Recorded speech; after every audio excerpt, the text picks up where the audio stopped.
We usually think of long distance in terms of like miles on a highway, but for video cables, long distance is what, 50 feet? Oh, easily. Okay. 100 feet if you're lucky.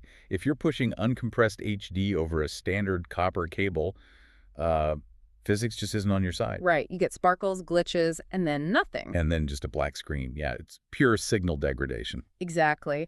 But I was looking at the specs for this NTI device we're covering today, the ST-1FO3GSDI-LC, and I mean, it feels like a typo. It says it can send a signal 12.4 miles. Yeah, That's not across a building, that's across a whole town. it's not a typo, but it is a totally different way of thinking. That's why we're doing this deep dive. This SDI extender just solves that distance problem by, well, getting rid of copper altogether. It's turning it into light, right, using fiber optics. Precisely. It converts the electrical signal into pulses of light and just shoots it down a glass fiber. Okay, but even with fiber, 12 miles, there has to be a catch. You can't just use any old fiber optic cable for that, can you? And you just hit on the most important part.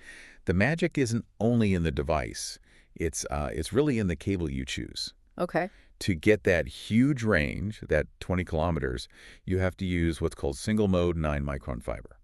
So break that down for me. What's the difference? Why does single mode get you miles? Okay, think of a hallway. The other type, multi-mode, is like a really wide hallway. You shine a flashlight in and the light just bounces off the wall, zigzagging all the way down. All that bouncing just bleeds energy. So you lose signal strength. A ton of it. With this device, that gets you maybe 1,600 feet. Yeah. Still good, but, not cross town. And single mode is different. Single mode is like a tiny, super narrow tunnel. The light can't bounce. It just shoots straight down the middle, kind of like a laser pointer. Ah, so way less loss. Almost none. And that's how you get 12 miles. That makes perfect sense. So, okay, we've got the right glass. What does the video look like when it arrives? Is it still watchable after a 12-mile trip? It's pristine. We're talking full HDTV 1080p at 60 hertz. And for the broadcast pros listening, it supports all the standard SMPTE protocols. It's basically broadcast quality video, completely uncompressed, arriving in real time. Looking at the hardware, it seems like they really thought about the user. I see the transmitter has a local loop out. What's that for? That is a lifesaver. Usually you plug your camera into the extender, and that's it. You can't see your feed locally. Because the port is taken. Right. The loop out gives you a second output right there. So you can have a monitor right next to your camera while that same signal is being blasted miles away. And what about on the receiving end? It's actually a dual output on the receiver. So at that remote location, say a security office or an overflow room, you can run two separate displays at once. From that one single fiber. Run that single fiber, yeah. Now, there's something in the specs that sounds kind of boring, but I bet is a huge deal. Low RFI and EMI. Why is that so important?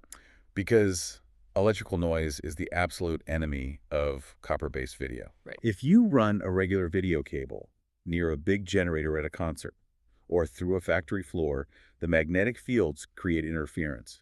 You get static, noise, lines. But this is just light in a glass tube. Exactly. Glass is totally immune to magnetism. You could literally tape this fiber cable to a high voltage power line and the video signal would be perfect. So that's what they mean by sensitive applications. Absolutely. Places where you can't afford any signal corruption at all. It sounds incredibly robust, too. I see it's rated for a huge temperature range. Yeah, from -4 to 131 degrees Fahrenheit. So you could put it in a freezing broadcast truck at a ski race or out in a desert solar farm. It just works. And it's plug and play, no software. No drivers, no setup. You just plug it in. I did see one other port on it, though. RS-485. What's that for? That's for control signals. It's unidirectional, Meaning? meaning you can send commands from the receiver, where the monitor is, back to the transmitter where the camera is. So if I'm 12 miles away watching the feed, I could use a joystick to tell the camera to pan or tilt. You got it. It bridges that control gap, not just the video. So basically, what we have here is a device that turns a tiny strand of glass into a 12-mile-long invisible video cable that's also immune to all electrical noise. That's a perfect summary. It just bridges a physical gap that copper can't even begin to touch. It really makes you think, doesn't it? If we can throw uncompressed, zero-latency HD video clear across a city without needing satellite trucks or internet, what does that mean for the future?